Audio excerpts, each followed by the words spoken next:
And welcome back, Dean Obeidallah show. We're live here Tuesday, May 6th. People on hold, stick around. We're going to take a lot of calls in a little while, but right now, very happy to have back on the show our friend Ruth Ben-Ghiat. You see her all the time on cable news, an authoritarian expert, college professor, author of the book Strongman, Mussolini to the President, and she has a must-read Substack newsletter focused on authoritarianism titled Lucid, Lucid. Ruth, welcome back. Thank you. By the way, last week we had on Professor Marcel Durst. I'm not sure if you know him. He wrote about how tyrants fall. Mm-hmm. He's a professor in Germany, and he just talked to us about what was interesting about that book, Ruth. It was written before Trump was even the nominee. He was just writing about sort of contemporary tyrants, and he really just described Donald Trump really well without talking about Trump. It was kind of Yeah. And what's so interesting, I had him on my Q&A and also excerpted part of his book in Lucid. And it's so interesting because we didn't know each other and we arrived at the same conclusions. For example, that the tyrant is fearful of everyone. He's fearful of his people, he's fearful of his party, and he's just a big fat coward. And so that's interesting. we arrived at the same conclusions. And I was reading part of his book. It's like, wow, this is very similar, but we didn't know each other and we come from different disciplines. I think he's a political scientist. So that just Yes. shows you that the personality of the tyrant is like a very marked thing. Yeah, I mean, and we talked about that on the show, and it's also he was responding to how Trump was attacking the polls, saying they're all fake because even tyrants or aspiring tyrants want to seem popular because there's a psychological advantage that it'll keep other people in line. They think everyone likes the ruler, or it makes more fear. While in his book, it talked about from Machiavelli, from The Prince, where when the leader gets unpopular, when they have to turn to violence to suppress people, then they're at their weakest, the leader, because that's when they're at their most tenuous. So they don't want to get there. They just want to do, at worst, targeted repression, which Trump is doing, as opposed to broad-based repression of their own people. So let's talk about where we are right now. We're a little over 100 days of this nightmare. Trump has signed 141 executive orders as of last week on everything, from trying to rewrite the 14th Amendment to the tariff craziness to ending DEI, all the different things, you name it, parting January 6th terrorists. But so much is about schools and targeting everything and anyone. It seems there's a master plan here, even if he doesn't have it. Maybe Stephen Miller has it, to re-envision America consistent, just in a matter of months, consistent with some kind of different agenda and different values. What do you make out of it? Is there an end game you see? What's going on here? Yeah, there's a couple of end games. One is, and this comes from Project 2025 and white Christian nationalism, to kind of, recast America so that everybody who is not white Christian, and especially men, have a secondary place or are disenfranchised, or if you're an immigrant, are deported, and kind of I am seeing this increasingly as a kind of national purity project, where he's really trying to cut off the country from like international cultural relations. Like nobody wants to come to America, no scholars, no scientists, no anybody, no tourists. And it's almost like imposing like a purity, like a isolating us, and making people more stupid. And so he's also thinking long term. He's targeting education. He's also got like a war on children going to make children more diseased and less educated. And so there is this terrifying long-term plan to kind of weaken America and really bring it to its knees. And anything that was a source of prestige in the world, like, our scientific progress, our bioengineering, all the things that made America great in the world have to be destroyed because that benefits Putin and Xi and all the people he's allied with. Well, that's awful. I mean, that's really in a word. This is not good at all. And I could see it. I went through it on the show in the past. They emulated Viktor Orban in Hungary. Project 2025 is really so much of a manifestation of what Viktor Orban has done in Hungary, which is controlling judiciary, education, media, and then electoral. That's where they're going, like with the Save Act. So they're just checking one box after the other. Yeah. It's it. So these tactics that we're living through, they're not they're not unfamiliar to you or to other experts of authoritarianism. It's just that we've not seen them done at one time in America. Is that fair? So part of it's familiar and the things that you said, but there are things that I actually don't. I don't know where this has ever happened before. The speed at which the wrecking is Mm-hmm. happening, and that's also because there's two guys in the Oval Office. We've got Trump and we've also got Musk. And Musk, Mm-hmm. Trump couldn't wreck everything so quickly without Musk's like digital shock troops, right? Who are coming through and wrecking the agencies and closing things down. And so I don't know of any other, even the beginning of authoritarian states that are now famous, like Putin's or Erdogan or Orban. They didn't do this much in the first months. They moved much, much more slowly. And so that's kind of scary. And really, it resembles less what happens when someone comes through an election, as Trump did, than after a coup. So Mm-hmm. that's, and then the other thing I would point out is, I've been thinking about again this kind of public health nightmares, and this war on children, taking away, children protection. It eventually, in authoritarian states, science and medicine get harnessed to ideology. And think about the Nazis, how they made science and medicine follow their white, their Aryan Mm-hmm. superiority plan. But I don't know of any other state where they started out with a crazy lunatic who doesn't believe in vaccines at the beginning. And they tried to wreck the health of the people, because the classic states, whether it's communism or fascism, they actually expanded social welfare benefits for the people who were like the right people, like the Mm-hmm. Aryans in Nazi Germany. They didn't try and wreck everything at the very beginning. And so I just want people to know, if you're feeling like, oh my God, everything is happening so fast, it's actually happening fast in a historic way. Oh, so I'm saying with Ruth Ben-Ghiat, expert authoritarianism. So it's not just us. It is moving very fast, and that's by design. And the end game, we're going to continue to learn where Trump is going here. The when you talk about having someone like RFK Jr., who over the week or last week actually was at some kind of town hall and was someone asked him questions about essentially chemtrails in the air.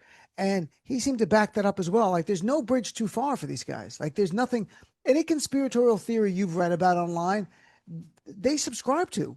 Like the things that we thought were laughable, they're like, oh no, they're like, he's like, we're going to look into it. But he said one entity of the government is spraying things in the air that's causing these chemtrails. And it didn't even get much press. And you're like, that's kind of weird, because all the fact checkers, when you read the fact check and they go, this is definitely not true. There's just not true, but doesn't matter. And this is the world we live in Yeah. now. So one of a kind of through line of all this is not only wrecking truth, but wrecking any kind of knowledge that is arrived at by objective research-based protocols. And that includes Mm-hmm. rule of law, because lawyers have to build their case, prosecutors build Right. their case with facts. They can't just Mm-hmm. invent things. They can't just have conspiracy theories. Same with educators, same with scientists, go across the board. And and that's the way democracies work here. So if you look in all these areas, just going after people, weaponizing the DOJ and weaponizing the law to go after people with these fake, on fake premises, doing Mm-hmm. things that RFK Jr. is doing, as you described, going after educators. Also, you know, a kind of the white Christian nationalism has its own worldview, which is not based in facts. I mean, faith doesn't have to be based in facts. True. It Right. has its own validity, correct? Whatever the faith. But the white Christian nationalism, the reason I'm mentioning it in this way, it's a political project, and it's harnessed to the rest of Trump's project to kind of wreck the truth. And so it's very dangerous in the long term, if you think about young people growing up in atmospheres like this, and this is what you get in dictatorships. They grow up with ideology rather than truth. That's a, and that's an important, compelling point you just made, that they grew up with ideology, not truth, and ideology replaces truth. Hmm. and that is something we are living with. I want to get your reaction to something that happened last week, and it got just a little bit of press coverage, but I knew it was very unnerving, and I jotted it down, so I have to ask Ruth.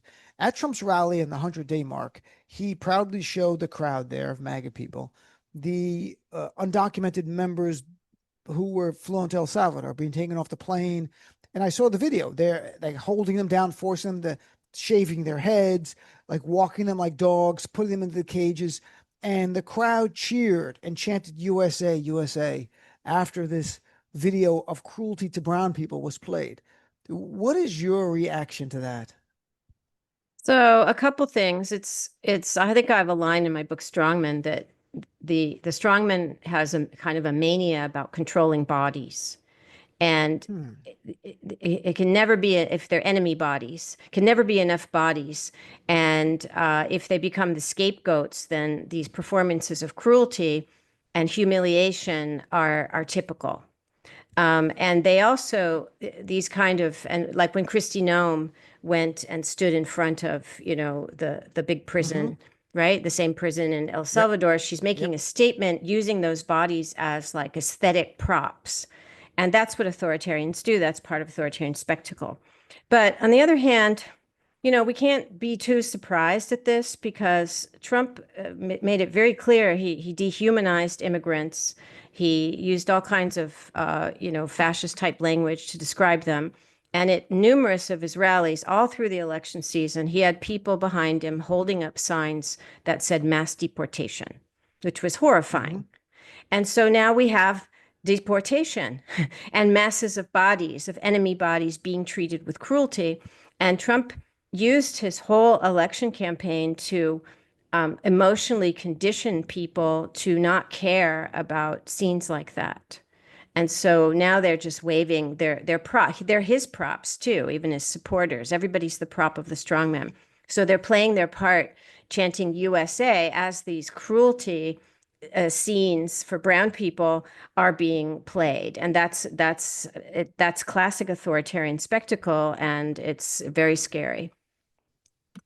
So, based on Trump following this authoritarian playbook, as of now, although faster, but the same playbook.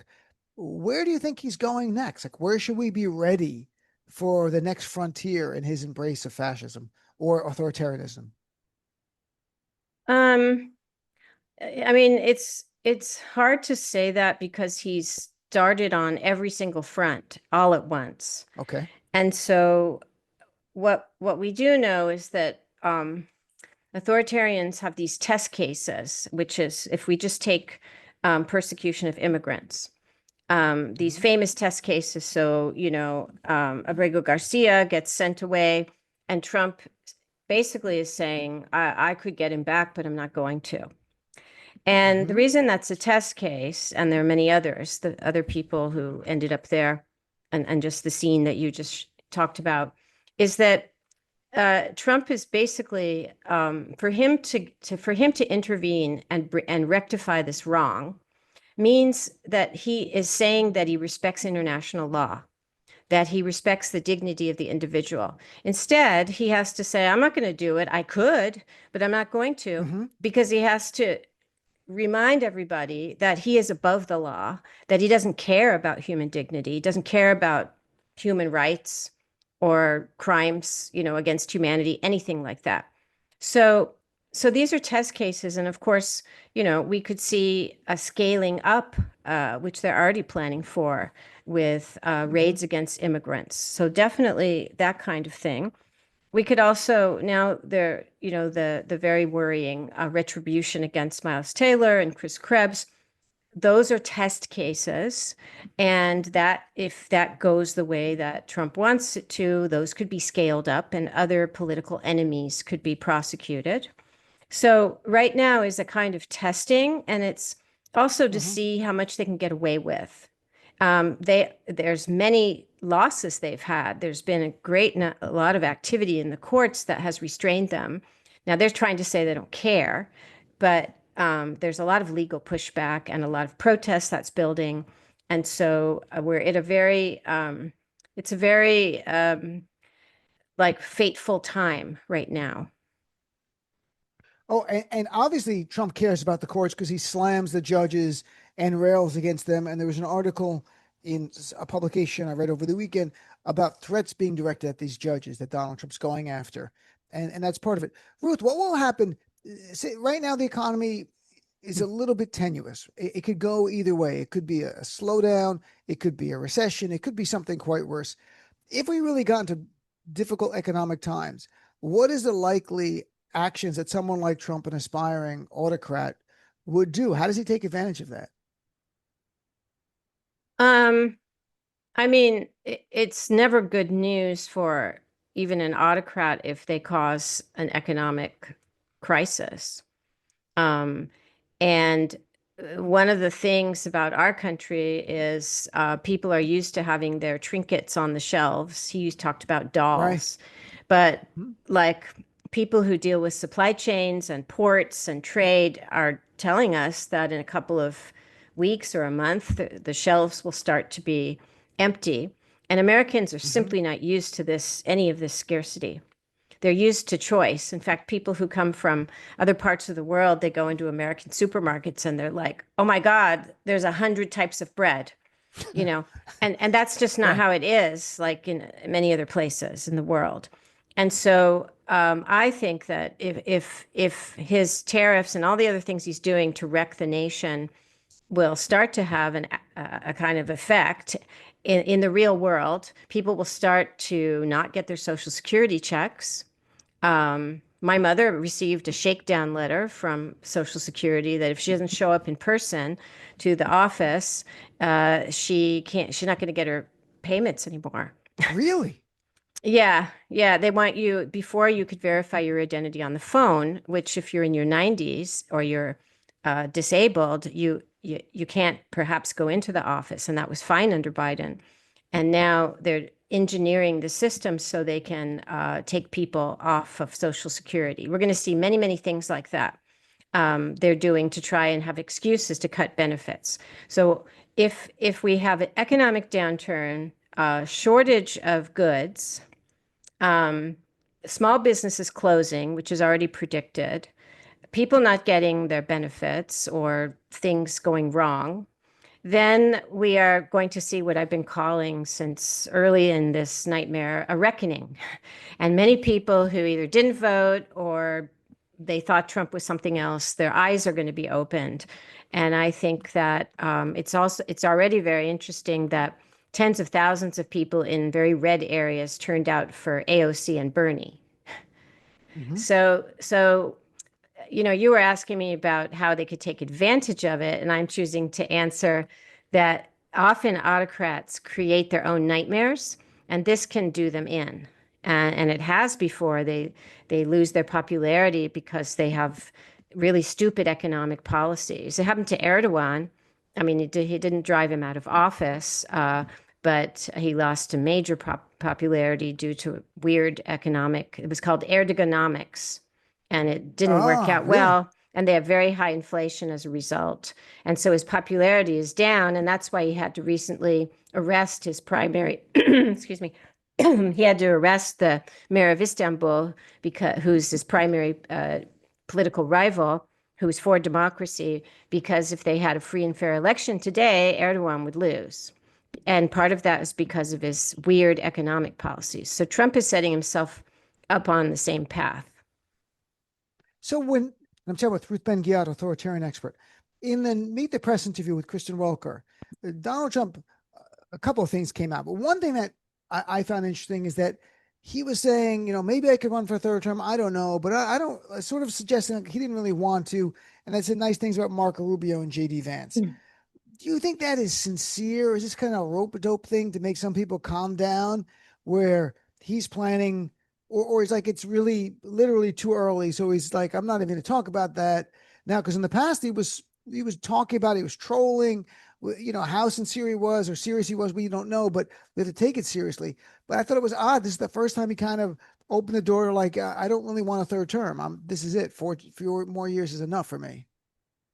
Yeah, the thing about autocrats is that whatever he woke up that morning or sat down Oh, with Kristen and he felt like he wanted to say that, maybe he just read that his polls were tanking, his popularity was tanking, because it's very, very rare that strongmen talk about successors. I And know. Yeah, the reason he's giving Marco Rubio more and more power, it's because he doesn't consider him a threat. He's little Marco. And that's another authoritarian thing, because Marco Rubio has like 3 jobs now. I know. And It's a lot of and things. it's because he can be Trump doesn't is not threatened by him. He sees him as weak, and he can kind of be dependent on Trump. So I wouldn't keep much stock in that pronouncement, because the thing about Strom is like in 2 weeks he might say the opposite. And that's a great point. And in the book, Marcel Durst's book, he has a whole chapter about there's not a lot of former strongmen walking around. They either No. 70% since World War II either are killed, they just die of natural causes, they're imprisoned or exiled. And all of those things are fine with me. If those are the menu options for Trump's future, I'm fine with any of that, folks. You can play at home your own adventure. By the way, a short time ago today, the Supreme Court said Trump's ban on transgender people in the military can go into effect while the appeal is happening. And this is different. In 2018, he signed one, and that Mm-hmm. was just for future people. You cannot join the military if you're transgender. This is different. This is more punitive. It's more sadistic. Even if you're serving now and you're serving great, you're doing a great job in your whatever position you have in the military, they're going to toss you out. Now, there's one exception for actually people involved in war fighting right now. I'm not sure how many war fighting capabilities we're doing right now, but in any event, the point is they've upped the cruelty to demonize a group that the MAGA base loves to demonize. They talk about transgender people in unnerving, inhuman ways. What does that signal to you that Donald Trump's that the targeting of transgender Americans who are patriots serving our nation, and Donald Trump never served our nation day one, and his Secretary of Defense is a bigoted, incompetent guy who likes to share things on the phone to impress people. But transgender patriots are being thrown out of the military now. That's what's going to happen. Yeah, there's two things. One is that they've been trying to remake the military as a kind of white male force.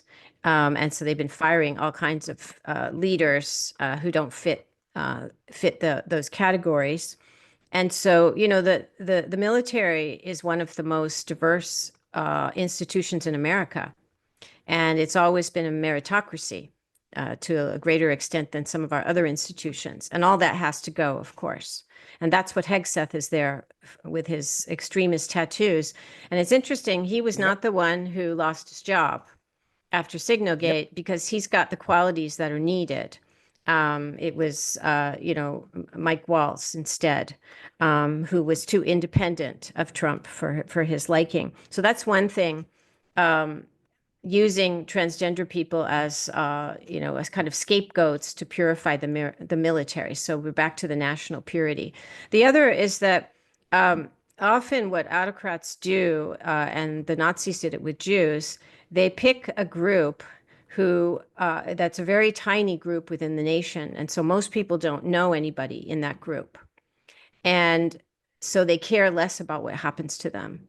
And then they demonize that group as wrecking civilization, as creating social anarchy, depraved, and it's the same adjectives used over and over again.